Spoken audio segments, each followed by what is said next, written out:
Hi everyone, welcome back to chemistry. In this video, we're going to do a final exam review, but before we get started, just a few caveats. So not everything from this review is going to be on the final, and not everything on the final will be in this review. The best study method is to go back and rework old quiz problems, exam problems, pods, homework problems, things like that. Rereading notes is helpful, but it's really just not as helpful as redoing the problems. And then studying with others can help a lot. So the first one says the number 5,600 expressed in scientific notation with 2 sig figs is what?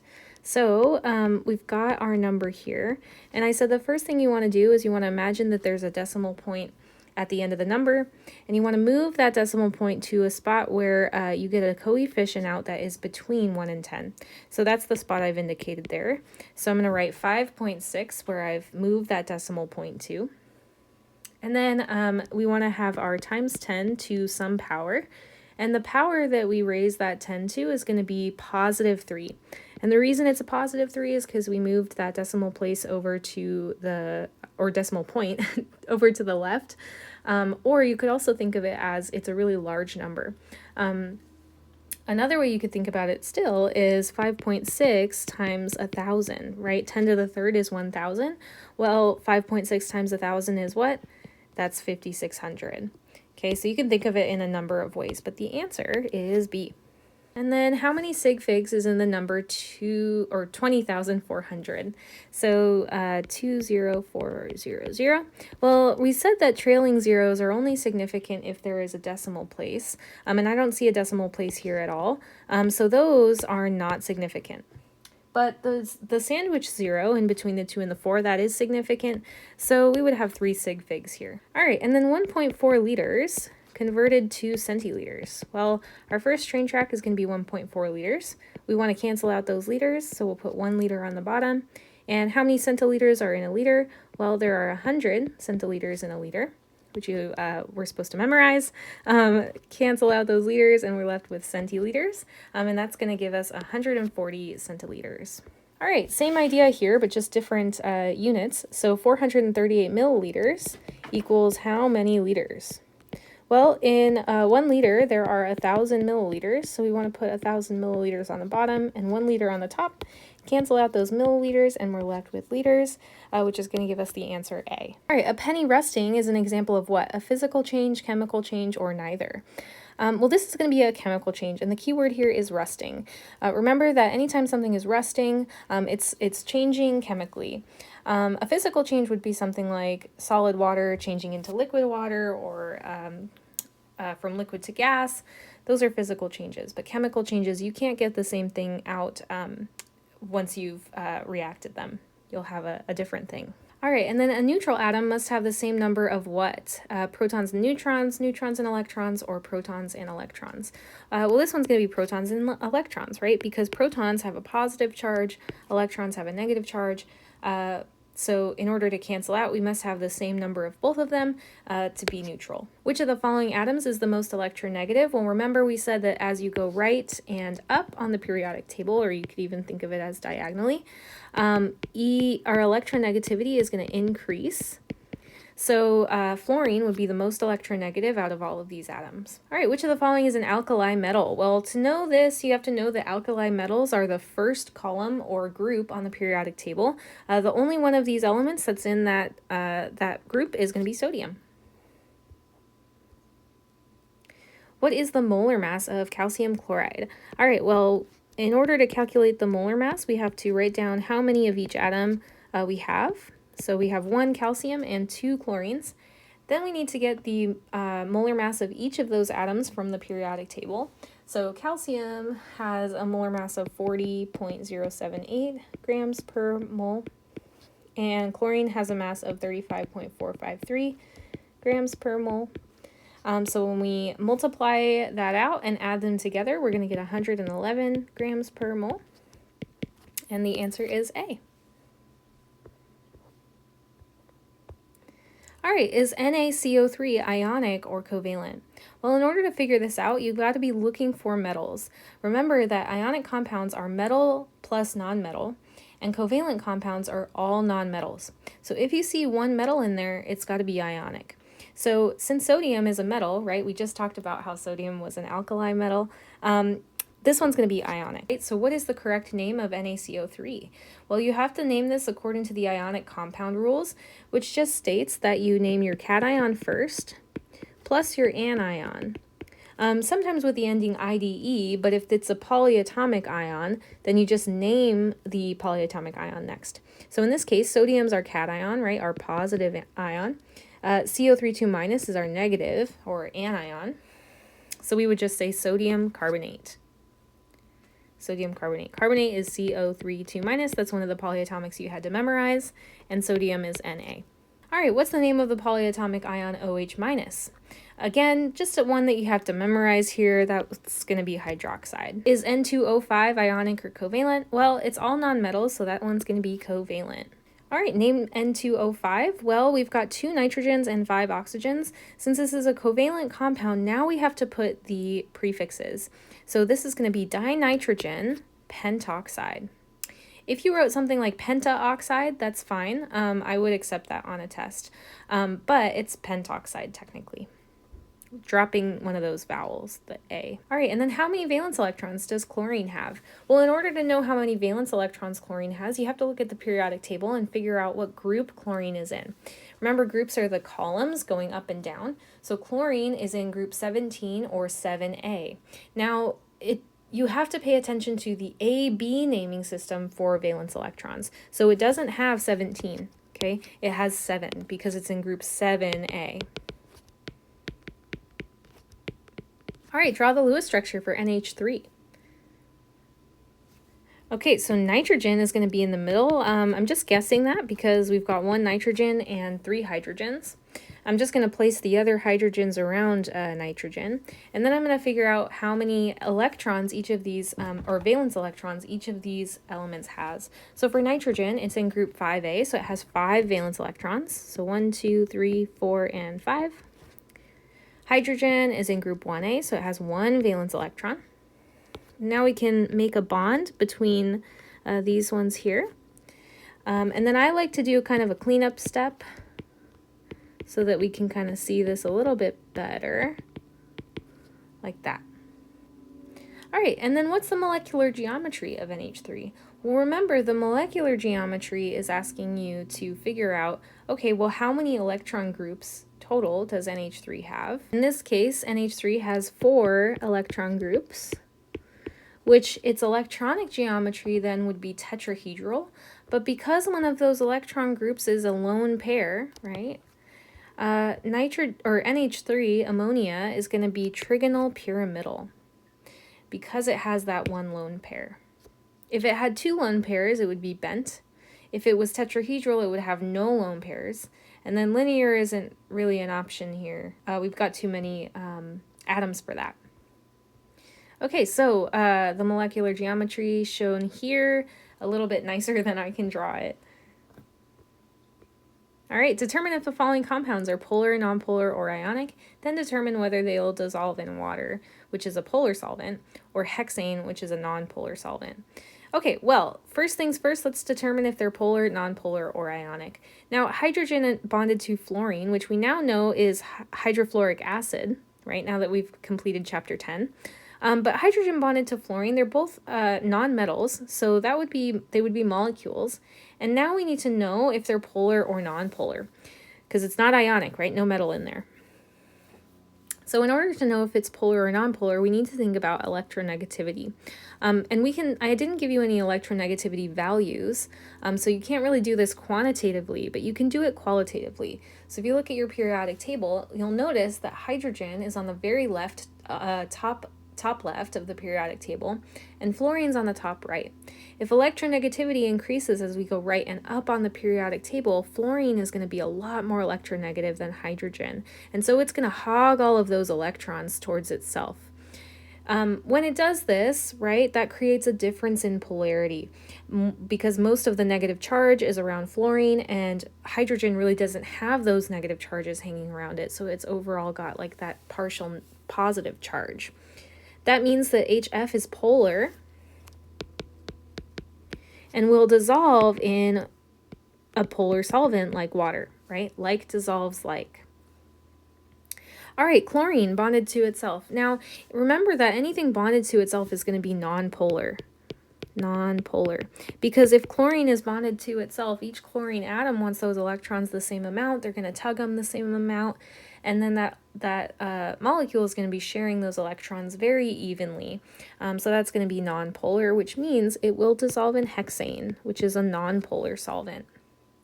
LiCl is ionic, right? It's a metal plus a nonmetal. Ionic compounds are kind of like the most extra polar you can get. You can kind of think of it that way, although it's more accurate to call them ionic than polar. Because polar indicates or implies that it's a polar molecule. Remember, molecules are we only call covalent compounds molecules. This is an ionic compound. But anyway, you could think of it as like the most polar you can get, which means it's going to dissolve in water as a polar solvent. All right, balance the following chemical equation. For me, I like to kind of do a bunch of steps. So I like to separate my before from my after, or my reactants from my products. Then I like to list what types of atoms I have. So I have C's, H's, and O's on each side of this reaction. Then I like to put a 1 in front of all of them to just assume I have at least one of each of these chemical species. And then I like to count. So I've got 2 carbons, 4 hydrogens, and 2 oxygens. And over here I've got 1 carbon, 2 oxygens from this CO2, and 1 oxygen from H2O. So we have to add those together. And I kind of like to look at that plus sign right there to remember that so that I don't accidentally multiply. So that's going to be a total of 3 oxygens and 2 hydrogens as well. Okay, so I think what I'm going to do is I'll make this a 2 so that I can maybe get my hydrogens up to 4. That makes hydrogen 4 because 2 times 2 is 4. And then I just threw off my oxygen. So if I've got 2 oxygens over here and 2 over here, that's going to make this 4. Now I'm thinking maybe let's get that carbon to 2. So I'm also going to make this a 2. That means that carbon's at 2, but now I threw off my oxygens. So I've got 4 oxygens over here and 2 oxygens over here. So 4 plus 2 is 6. And then on the left, I got to get rid of this 1 here and make that a 3 so that I can have 6 oxygens on the left. So that's going to be D, 1, 3, 2, 2. All right, the next one says, in the reaction below, determine which atom is oxidized and which is reduced. So remember we had a couple mnemonics, LeO-Gur or oil rig. LeO-Gur stands for loss of electrons is oxidation, gain of electrons is reduction. Oil rig stands for oxidation is loss of electrons, reduction is gain of electrons. So whichever one works for you, use one of those, right? Might be a good thing to add to your cheat sheet. All right, so we've got to assign some oxidation states or oxidation numbers. So I'm just going to label that here. Now, sodium on the left side of the equation is just neutral sodium just by itself, so it gets an oxidation state of 0. Remember, the oxidation state is equal to the charge on the ion if you are an ion, or 0 if your atom is neutral. So since sodium is neutral here, 0 oxidation state. Chlorine here is also neutral because chlorine is one of our diatomic molecules, right? Hofbrinkel. So chlorine in its elemental state is Cl2, so it has a 0 oxidation state. And now let's take a look at the right side of the equation. Well, now we've got an ionic compound. How did I know it was ionic? Well, I've got a metal bonded with a nonmetal. So if I've got a metal and a nonmetal, my metal is usually going to form a cation, and if you look at group 1 on the periodic table, sodium's in group 1a, right? So it's going to want to lose 1 electron. And when it does that, it's going to form a 1 plus charge. Chlorine's going to form a 1 minus charge because it's in group 7a. It wants to gain 1 electron. And so now we want to compare. Well, sodium goes from 0 to 1 plus. So did it gain an electron or lose an electron? Yeah, it lost an electron, right? Loss of electrons is oxidation, so Na was oxidized. Chlorine went from 0 to -1, so it gained an electron, so that one would be reduced. All right, how many atoms of aluminum are in 1.54 moles of aluminum? Okay, so we got to start with what we're given, which is 1.54 moles of aluminum. We're going to multiply that by some conversion factor. Now, what conversion factor do we know that links atoms and moles, or connects those two things? Well, we know that Avogadro's number says that is 6.022 times 10 to the 23rd. And 6.022 times 10 to the 23rd equals 1 mole of anything. So in this case, if it's atoms of aluminum we're looking for, that's going to equal 1 mole of aluminum. So we can put 1 mole of aluminum on the bottom, and 6.022 times 10 to the 23rd atoms of aluminum on the top. Moles cancel out, and we're left with atoms. So we got to multiply those two numbers on the top, and that's going to give us B, 9.27 times 10 to the 23rd.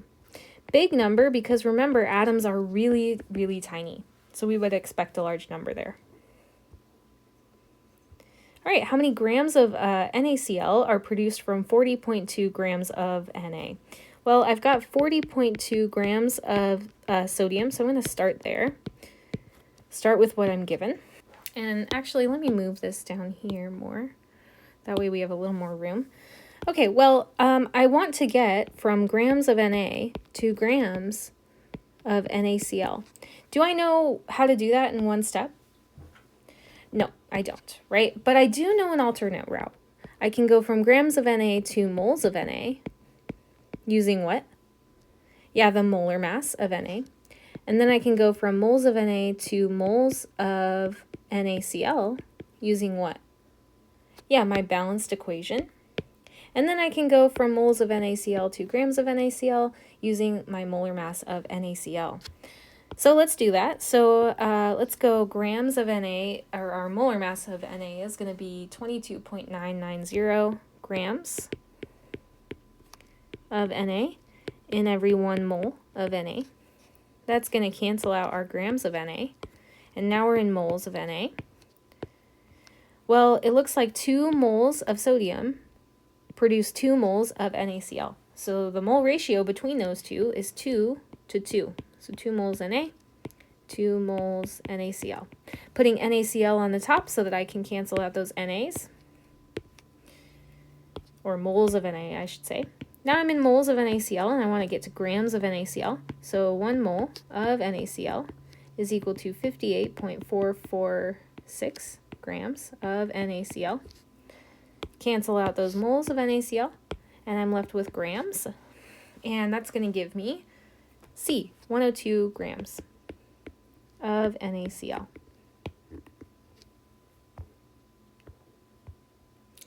All right, you do some calculations and determine you can theoretically form 7.92 grams of NaCl from the previous reaction.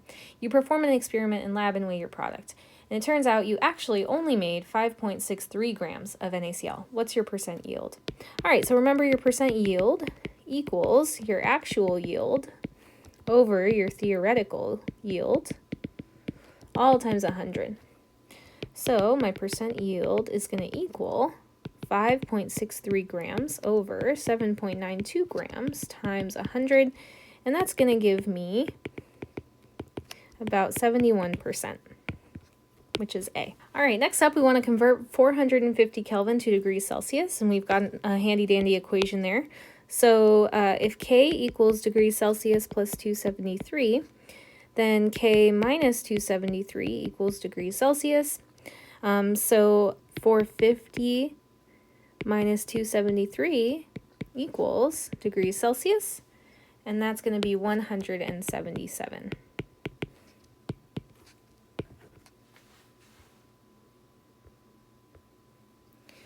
All right, a 7.2 gram sample of copper is heated from 30 to 75. What quantity of heat is transferred?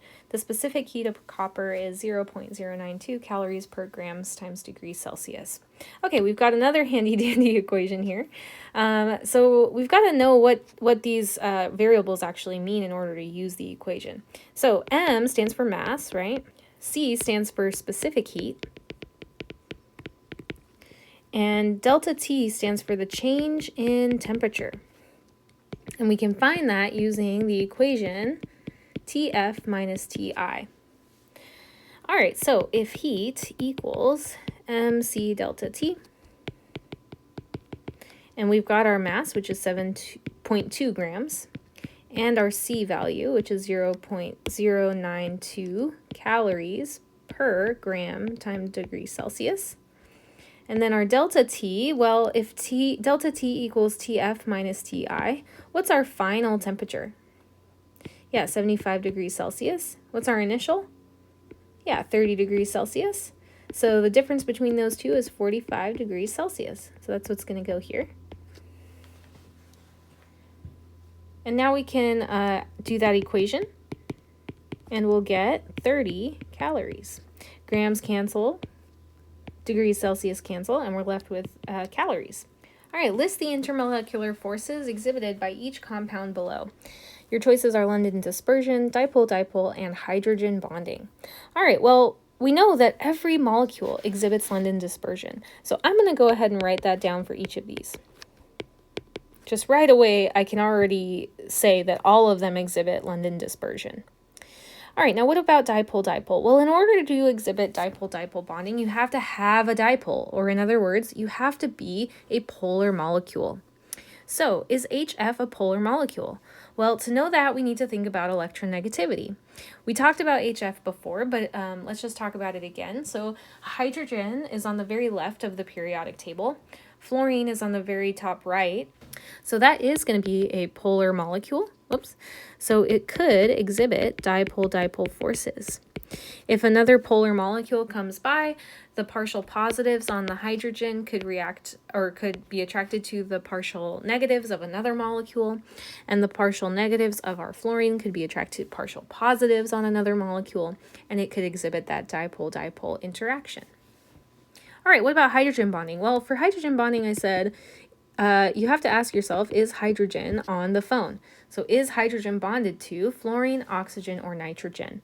Well, in this case, hydrogen is bonded to, or it is on the phone, it's bonded to fluorine. So yes, this would definitely be able to exhibit hydrogen bonding. So this one has all three. All right, what about bromine, Br2? Well, Br2, we already said exhibits London dispersion. So let's see, what about dipole-dipole? Well, Br2 is just bromine bonded to itself. Each of those bromine atoms is going to want electrons just as much as the other bromine atom. So we're not going to get a polar molecule. It'll be nonpolar, so it's not capable of dipole-dipole. It's also not capable of hydrogen bonding because there's no hydrogen there. So just London dispersion for poor bromine there. All right, and then H2S, for this one, if you look at the periodic table, hydrogen's on the top left, and sulfur's on the right, but a little below hydrogen. All right, now this, it might be a little bit tricky to kind of figure this one out without looking at the electronegativity values, but my best guess, without looking at those, is that it is capable of dipole-dipole bonding. Hydrogen is so far from sulfur, so sulfur is so much further on the right than hydrogen, that I'm going to guess sulfur has a higher electronegativity value, and it does. I would actually probably not give you this one on an exam just because it is a little bit more ambiguous, but, you know, if you think about the shape of H2S, that could help as well. But yeah, I would probably give you something that was a little bit more obvious, like these top two, than that bottom two, or than that bottom one. But yes, it is capable of dipole-dipole bonding, or dipole-dipole interactions, because it is polar. But is hydrogen on the phone over here? No, so it's not capable of hydrogen bonding. All right, determine which gas law to use for the following problem and solve. So it says a cylinder contains 900 millimeters of mercury of oxygen at temperature of 22 degrees Celsius. If the temperature increases to 45, what is the new pressure of the gas? All right, well, what I first do is I start labeling things. It looks like, so millimeters of mercury is a unit of pressure. So I have a pressure, and I'm just going to call it P1. I've also got a temperature, and I'm going to call that, T1. And then it looks like I've also got a T2, and P2 is what we're going to be solving for. So P1 equals 900 millimeters mercury. T1 equals 22 degrees Celsius, which we need to convert to Kelvin. So we got to convert that to Kelvin. And then our P2 is what we're solving for, so you can put an X there or just a question mark. And T2 is 45 degrees Celsius, which we also need to convert to Kelvin. Remember, for all of these gas laws, you have to convert to Kelvin, otherwise your answer won't come out right. Okay, well, which gas law has only pressure and temperature changes? Yeah, Gay-Lussac's law, this one here. So we've got to use that one. So P1 over T1 equals P2 over T2. Plug in your values, solve for your unknown, which is P2. When we do that, that looks kind of like this, and we end up getting 970 millimeters of mercury. Makes sense that we would end up in millimeters of mercury because we were looking for our pressure, and millimeters of mercury is a unit of pressure. All right, next one says determine which gas law to use for the following problem and solve.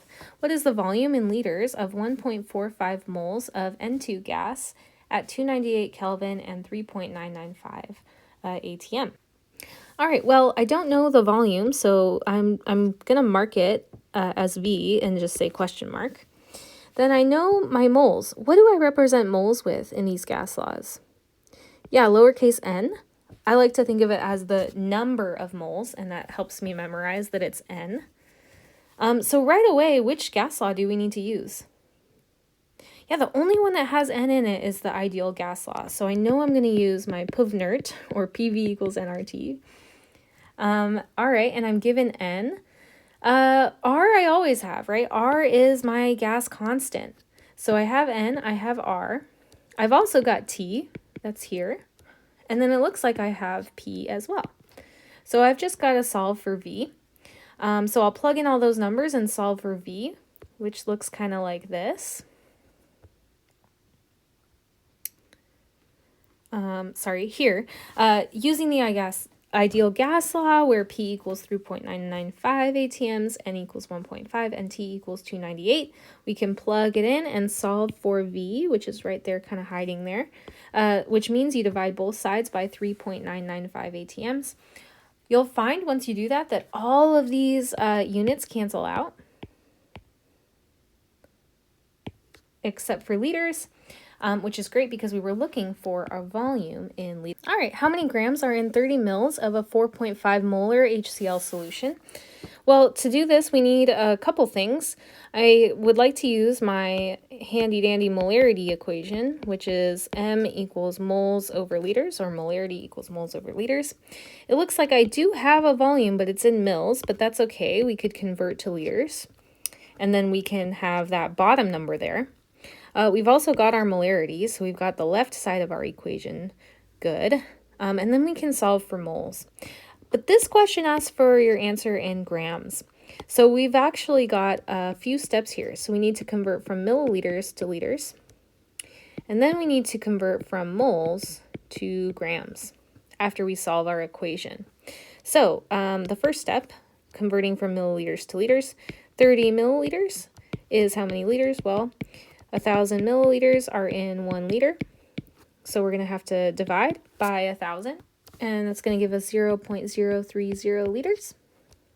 Then we're going to take our molarity equation, and we're going to solve for moles, where 4.5 molar equals the number of moles, or X, over 0.030 liters. Once you do that, you get a number of moles, and then you can convert that to grams. So specifically, you get 0.135 moles of HCl, and then you can convert to grams using your molar mass, and I got about 4.8 grams. All right, next one. A chemist needs to make 100 milliliters of a 0.500 molar stock solution, of potassium nitrate.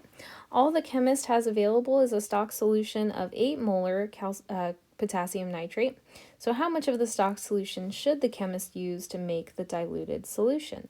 Well, I think I'm going to call the diluted solution, I'll call that M2 and V2. So this will be V2 and this will be M2. You could have chosen M1 and V1 for those. That's totally fine. Okay, as long as you keep the initials with the initials and the finals with the finals, that's fine. Doesn't really matter where you put them. You just can't flip-flop. So you can't call this V2 and this M1. That doesn't work. But if you say they're both M2 and V2 or M1 and V1, totally fine. All right, so we'll keep those together. So our M2 is 0.500 molar. Our V2 is 100 mils. Our M1 is going to be 8.00 molar. And our V1 is going to be what we're looking for. So I've solved that equation down here for V1 and just algebraically, and I got 6.25 milliliters of stock solution. All right, next one says, given this equation at equilibrium, and then we've got our equation over here. I don't know why it's all the way over there in your textbook, but it is. And it says, how will it affect the reaction if the equilibrium is stressed by each of the following changes?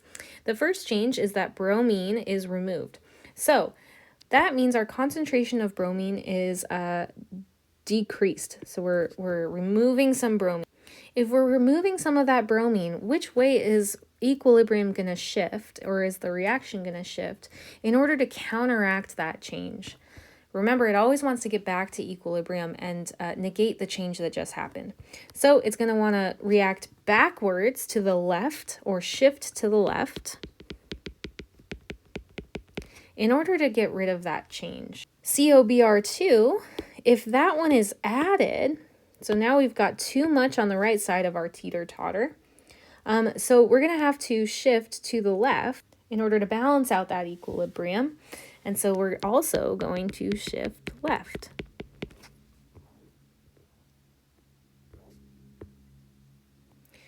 Write the equilibrium constant expression for the following reactions. All right, so we know that our equilibrium constant expression is written like this, where capital C and capital D are the concentrations of our products. In this case, we only have one product, but that's okay. And capital A, capital B are the concentrations of our reactants. And then all of the lowercase letters are just the stoichiometric or molar ratios. Okay?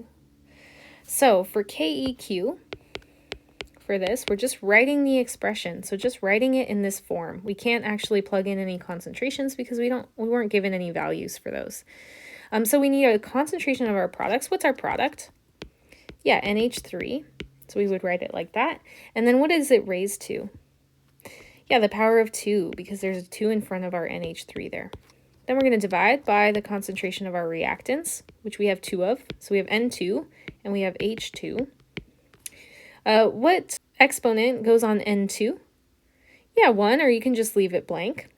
I'll just write it there just so you can see it. What about for H2? What's our exponent? Yeah, 3, because there's a 3 right here. Okay, and this would actually be your answer. You don't have to solve anything because we don't have any numbers to plug in. All right, write a balanced chemical equation for the acid-base neutralization of BaOH2 with HNO3. Now, for our class, again, I don't really care if you know these states, so you don't have to write those, but we do want to figure out what's on the right side of the equation. So I'm told what I'm reacting together, right? So I know the left side of my equation, and I'm going to leave myself space to balance it because after I figure out what I make, I need to balance it.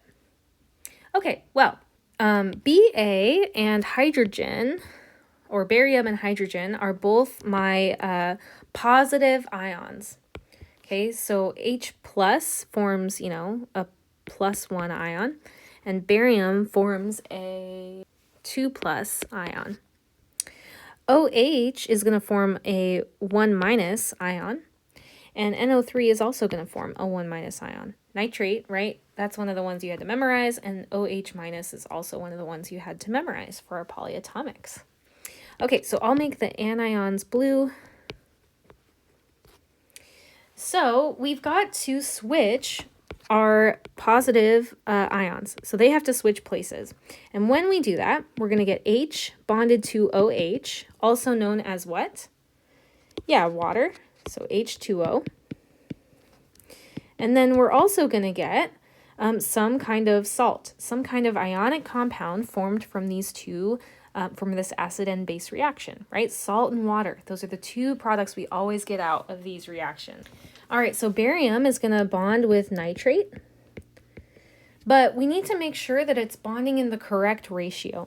So remember, if nitrate forms a 1- charge and barium forms a 2+ charge, then we have to make sure that we have 2 nitrates, right? Because 2 times -1 is -2, and that's going to balance out this +2 here.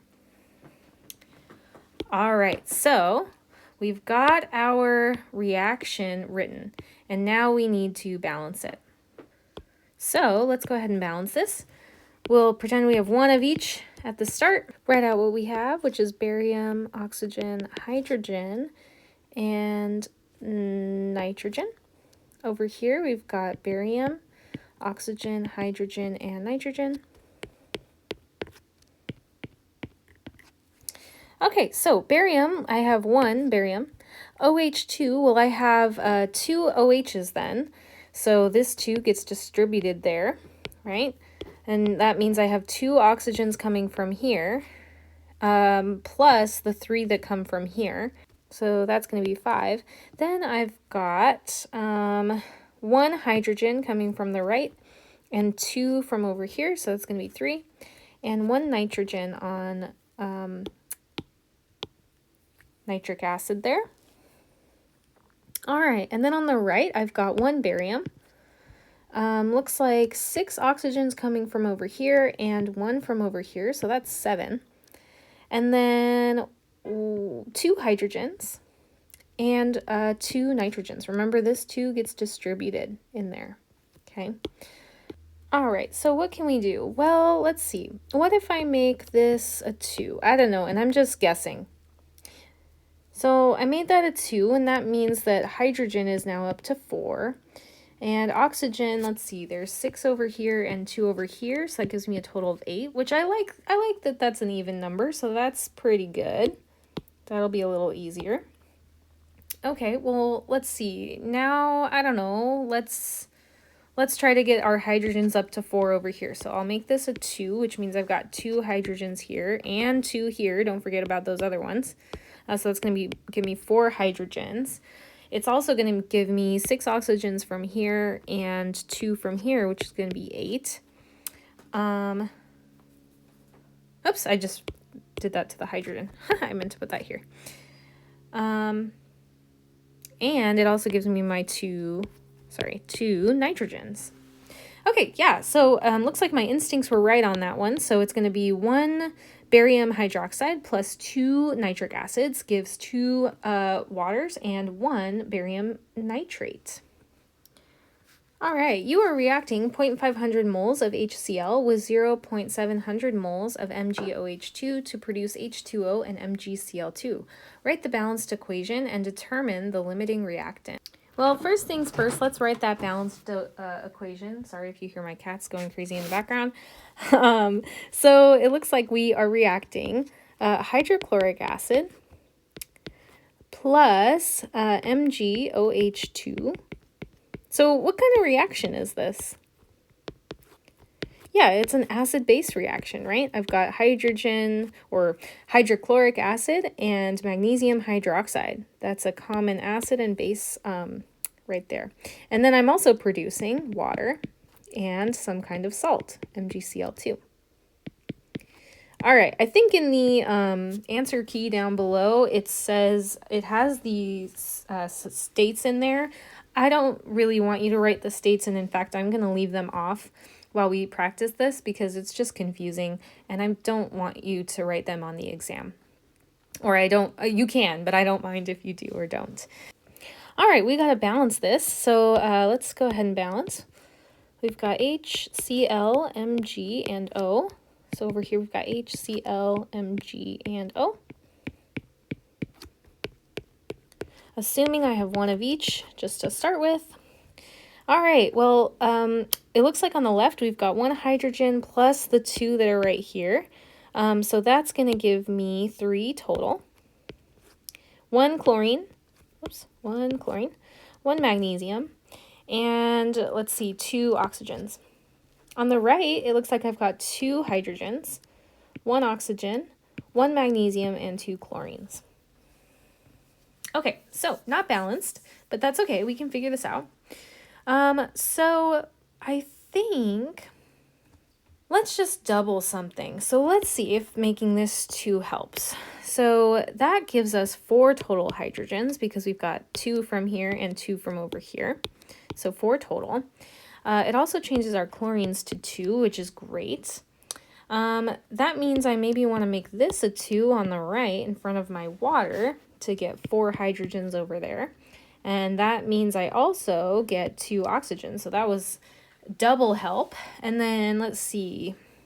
Oh, looks like that's balanced. So yeah, 2 HCl's plus 1 MgOH2 gives 2 H2Os and 1 MgCl2. All right, now we have to determine the limiting reactant. So I'm actually going to bring this up here. And that way we have a lot of room for our limiting reactant part. So what is the limiting reactant asking for? Well, remember, the limiting reactant is trying to figure out which one of your reactants is going to limit the amount of product that you can make. So we need to figure out how much product we make with these amounts of each of our reactants separately. So we're going to set up 2 problems where we start with 0.500 moles of HCl for one problem to see how much our HCl can make of our product. And then we want to do a second problem where we have 0.700 moles of MgOH2, and we want to see how that limits our reaction. Now, the cool thing here is that you can pick either of the products to figure out, which reactant limits the amount of product you get.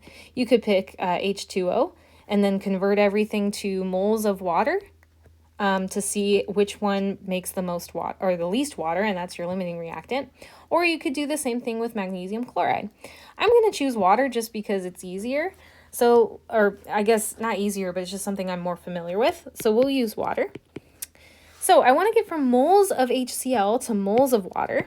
And the reason I'm not going to get to grams of water is because I'm not asked for how much water I make in grams. I'm just asked to determine the limiting reactant. So the number of moles will tell me which one limits my reaction. So I'm in moles of HCl and I want to get to moles of water. So I'm actually just going to highlight the 2 things that I care about so that I'm only paying attention to those. And I want to cancel out moles of HCl. So I'm going to put that on the bottom. And then moles of H2O goes on the top. Why 2 moles of each of those? Well, yeah, because of the balanced chemical equation or the coefficients there. They react in a 2-to-2 ratio, so I've got to reflect that in my mathematical equation. Now I can cancel out those moles of HCl, and I'm left with 0.500 moles of water. That's how much I can make from my hydrochloric acid. Okay, so actually, let's color code this a little bit. How about we do that?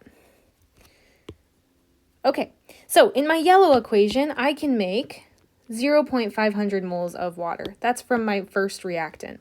From my blue reactant, let's see how much we can make. Well, the ratio for my blue reactant, MgOH2, is 1 to 2. 1 magnesium hydroxide goes in and 2 waters come out. So I'm going to put 1 mole MgOH2 on the bottom, and 2 moles, let me fix that, 2 moles of H2O on the top. Cancel out those moles of MgOH2, and we're left with moles of H2O, which is great because now we can compare. And that's going to give us 1.400 moles of H2O. So that's my blue reactant. All right, so which one limits the reaction?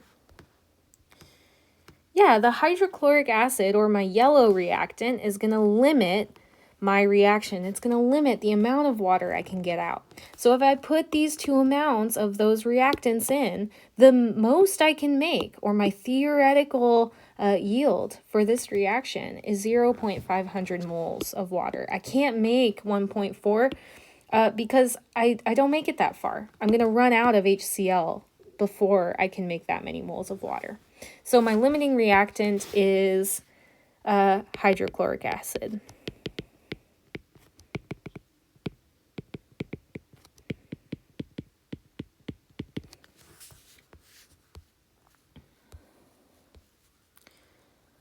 All right, and then the last one here says, find the pH given the H plus concentration of the following.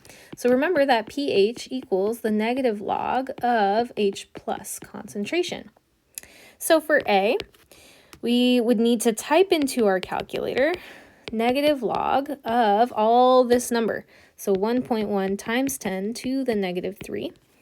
That's going to give us 3. For the next one, pH equals the negative log of 2.5 times 10 to the minus 11. That's going to give us 10.6.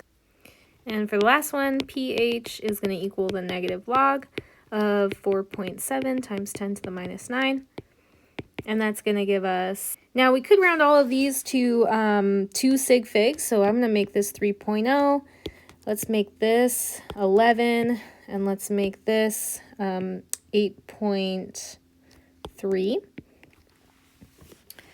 Right, 2 sig figs because we've got 2 sig figs for all of these. But I'm not very picky about sig figs for pH calculations. All right, that's it for our review. I hope you have a great rest of your day and a wonderful weekend, and happy studying.